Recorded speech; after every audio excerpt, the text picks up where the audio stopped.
Hello, CherieHanson here. Just trying to get the corner of my chest of drawers out of the shot. There we go, success.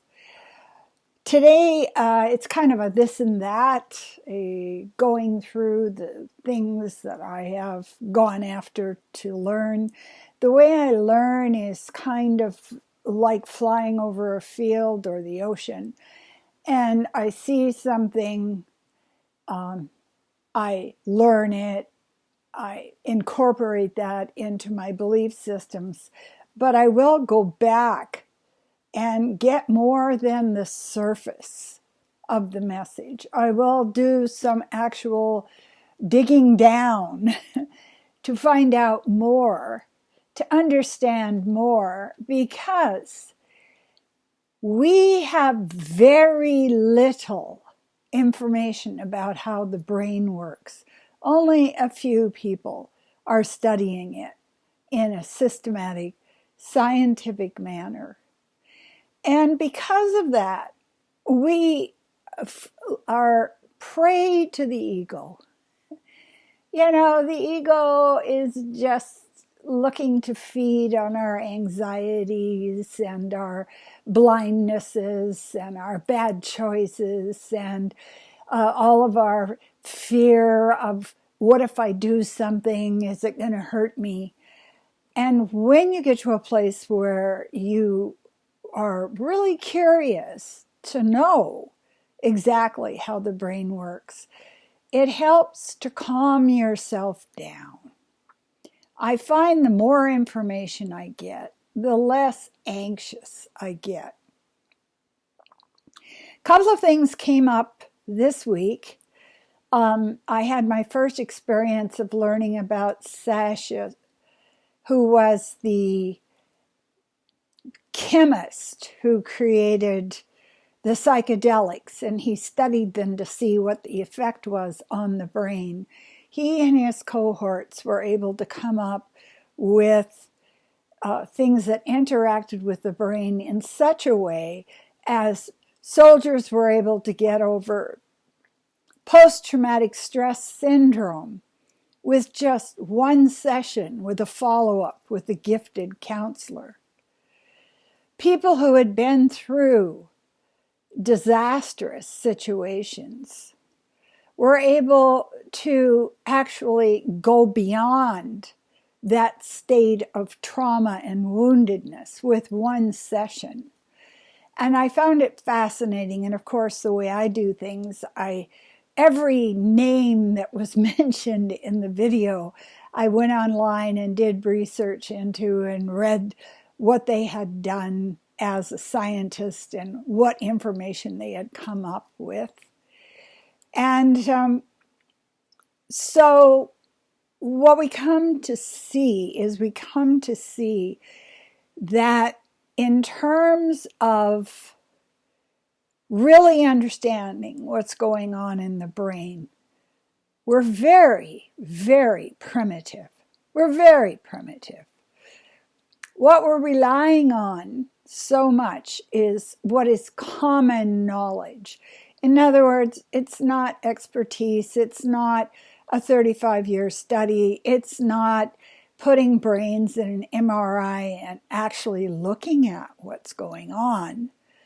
You go to a doctor and you say, I'm depressed, and they give you some kind of drug that it's kind of like killing a mosquito with a laser gun.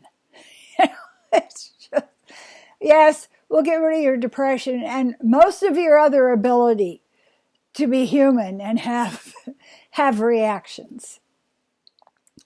So it was interesting to me to see the pioneers, the people who understood that the answer for almost everything lies in the brain. It lies in our perception of who we are. It lies in the way we think about who we are, what we think about other people, what we think about our reality.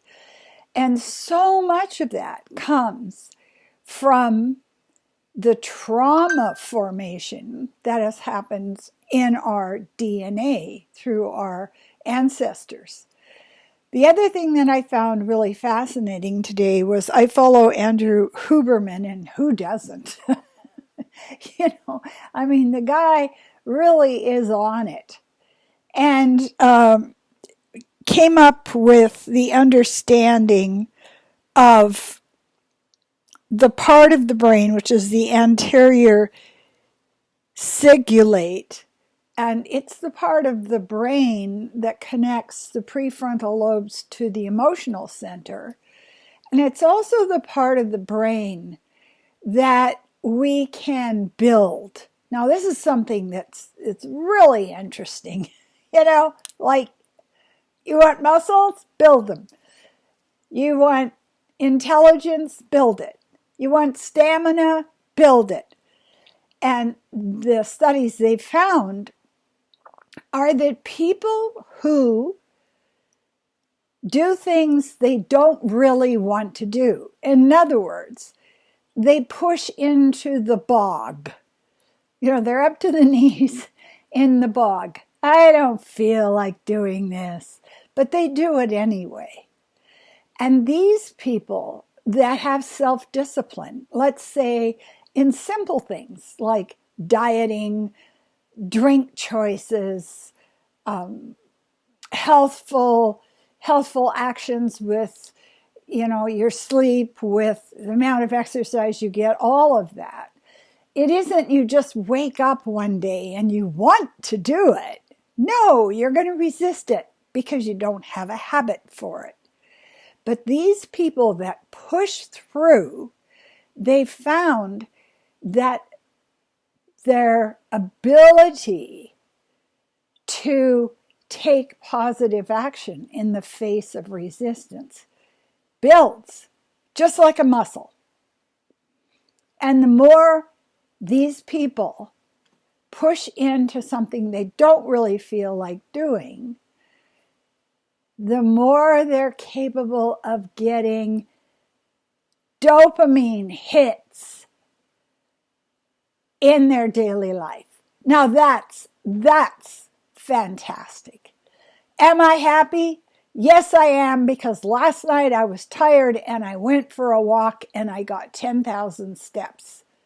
That makes me more likely to be happy inside myself than if I had just gone into a coma or gone to the store and gotten a bag of cookies or done something that was self-sabotage or distracting. So the long-term plan for all of us, if we really want to have a life that's filled with more happiness, is to push yourself to do that thing you're resisting. And then your brain is set up to reward you for the act of pushing yourself. Not reward you because you got a gold medal or because you walked a certain number of steps. And this is the thing that's so interesting. The very fact that I am capable of resisting my ego and my negative thoughts and step into the thing that is good for me makes it more likely that I will do this again and again. And they found out that the people who had the greatest ability to persist, to push beyond resistance, to get joy out of doing something difficult, are actually longer lived. And why is that? Because just being alive is more rewarding. Just breathing, just walking, just reading, just learning something new is rewarding. And so their appetite for growth, this is the bottom line, their appetite for growth keeps them on the earth longer and keeps them healthier while they're on the earth. If I give up, If I say, I don't feel like it, what's the point? Nobody else I know does this, and that's a big one. Nobody else you know does it because you need to seek out people who challenge themselves and make them your heroes, just like the Olympics. Watching these people and you're going, oh my God, this inspires me. I feel like I'm on fire. Look for that around you everywhere. Look for that in people that are living close to you or people that you find on social media. Who is somebody that you could aspire to become? And that's when we get in a place where we're full of anticipatory joy. Just by doing the thing we have been resisting doing, we reward ourselves. We applaud ourselves. We become support for ourselves. And we know for sure, studying this scientifically, that we are increasing our capacity, just like when you do weights, just like when you go for walks. Doing it increases your capacity to do it. So that's what I am excited to share with you today. Isn't it wonderful? If you don't want to do it, if you're whining and moaning and dragging your feet, look at that as a wonderful opportunity to grow your spirit. This is going to make me stronger. I am going to make my mind and my brain stronger. And you commit yourself to that because you get more dopamine. And who doesn't like dopamine? I like it. Anyway, thank you very much for watching my videos. If you do want a life coaching session, a psychic reading, a reading of cards, sitting down together, drawing up a plan. And I'm going to say this, I'm going to be 80 in a couple of weeks. I'm really focused on my future.